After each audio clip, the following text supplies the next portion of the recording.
Welcome to this PubMed tutorial on understanding and using MeSH.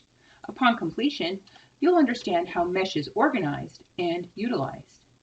You'll be able to deconstruct a MeSH record page and know how the record features can be applied in a search. And then contrast a MeSH subject heading search versus a keyword search using the same terminology. Let's begin by discussing what is MeSH. And MeSH is a thesaurus of subject heading terms developed by the National Library of Medicine. You might ask, how is it used? Well, MeSH is considered a controlled vocabulary because the subject headings are predefined, which allows for consistent use and application by all indexers. And this is how it works. An indexer reads and analyzes the articles to determine what is the article about. Then they assign several subject headings, but the primary subject areas are indicated by an asterisk in the PubMed record. How is MeSH organized? Well, MeSH is often referred to as the MeSH tree. There are 16 main categories or broad subject areas. These branch out into narrower subject areas. An indexer assigns the most appropriate term as defined from the narrowest branch. Some terms are appropriate within more than one main branch. And like a tree, the MeSH is a living organism that continually updates and revises to keep current and neatly coordinates changes so that the act is seamless. What are the benefits of searching with MeSH? Well, the use of MeSH and its controlled nature and indexer analysis enhances the retrieval of articles with the same aboutness. So a topic will be tagged with a precise heading, regardless of the variety of keywords you might enter to describe it. Where do you find MeSH?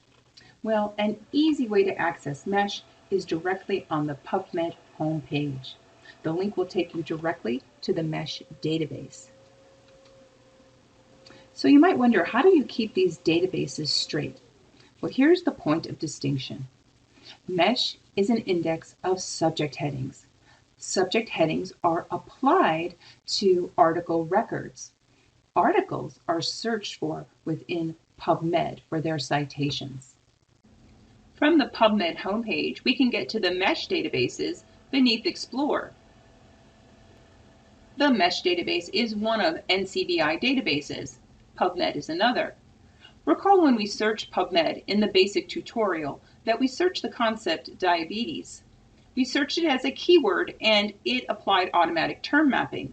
In this case, we'll search diabetes directly in MeSH. This is the MeSH results page for our search. A search on diabetes had 102 results. You'll notice that diabetes mellitus came to the top of the page, and this is what automatic term mapping mapped to. But if you scroll through the record, you'll see that there are other terminologies that might be more applicable. Scrolling further, we see diabetes gestational, diabetes type 2, and diabetes type 1. Would one of these more specific terms be more accurate for our search? Understanding MeSH organization can help you decide. To get a better understanding, we'll take a look at the record of diabetes mellitus and click on the title to access. This is the record for the heading diabetes mellitus. You'll notice that on the right-hand side there's a PubMed search builder and there are link outs to other content areas.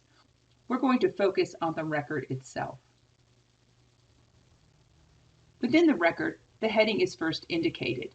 And below, you'll find the scope note of that heading, which defines that heading and the parameters to which it can be assigned to an article. Below the heading are the subheadings. These are topical areas particular to that heading listed, so it'll vary depending on which heading we're looking at. Not all headings will have a subheading, such as diet therapy. Like headings, subheadings are also defined. To see their definitions, you can click here. It is perfectly fine, though, to run a search without these subheadings. In fact, I recommend that your initial search be run without them. If your result set is too large, then consider adding subheadings. If you want to restrict to only those results where the heading is primary or a major heading for the article, select the box. If you do not want PubMed to search below the heading to the narrower terms beneath the heading that branches out below, then you must select the box because PubMed does this by default. Don't be confused if you're familiar with searching the CINAHL headings index or MeSH in the EBSCO Medline databases. EBSCO requires us to select when we want to search narrower terms below. Below this area is the See Also terms. These are headings related to this term, headings which have their own definition in the MeSH thesaurus. If you click on them, it will take you to that entry. Next, we'll see how the term is organized within the tree. Diabetes mellitus falls under two different branches under the category diseases: glucose metabolism disorders and endocrine system disorders. While the definition of diabetes mellitus remains the same, the context within the tree is different. Notice how the headings below each entry differ. By default, if I search diabetes mellitus, I search all of the narrower headings below. So information on type 1 diabetes and diabetes type 2 would be included on a MeSH search for diabetes mellitus. If a more specific heading applies to an article, the indexer applies the more specific heading. Research conducted on people with diabetes type 2 alone will receive that heading, not the broader heading diabetes mellitus. But if you do not check the box above and tell it not to use the automatic explosion feature and search the narrower headings below, then a search on diabetes mellitus will pick up the content on diabetes mellitus type 2. MeSH headings can help you weed through the jungle of citations. If you only want information relating to one of these more specific areas, by all means run a search on that area. Let's bring up the record for diabetes mellitus type 2. You'll notice the layout is the same and applies the same, but there's one particular area we didn't see in the last record. That would be entry terms. Entry terms are not See Also terms. Entry terms are not headings. They are not defined in MeSH. They are synonyms and related terms. As indicated in the basic search tutorial, as long as you allow automatic term mapping to be active and you enter one of these terms, it will automatically search this heading. This is the power of ATM and the power of the PubMed MeSH index.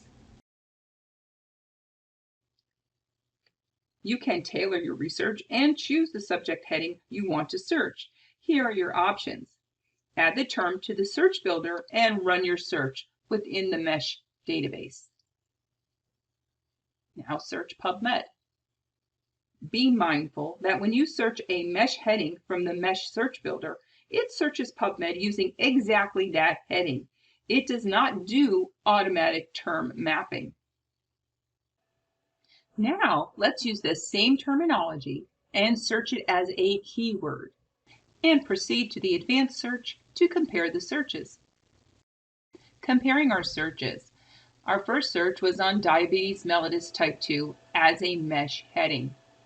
When we search a MeSH heading, it searches all the narrower headings below, even though you don't see it in the search details, unless you check the box in the record and told it not to. When we search it as a keyword, it maps directly to that same MeSH heading because we use the same terminology. If we had used any of the entry terms, it would have done the same thing. But it also searched using the keyword as a phrase.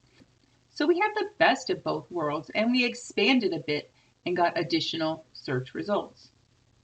I also ran a search just on diabetes to show you, as I did in the basic search, that it maps to the MeSH heading diabetes mellitus, and it also maps to the MeSH term diabetes insipidus. You can appreciate the impact of these searches when I shrink up the search details, and you can take a closer look at the actual search results.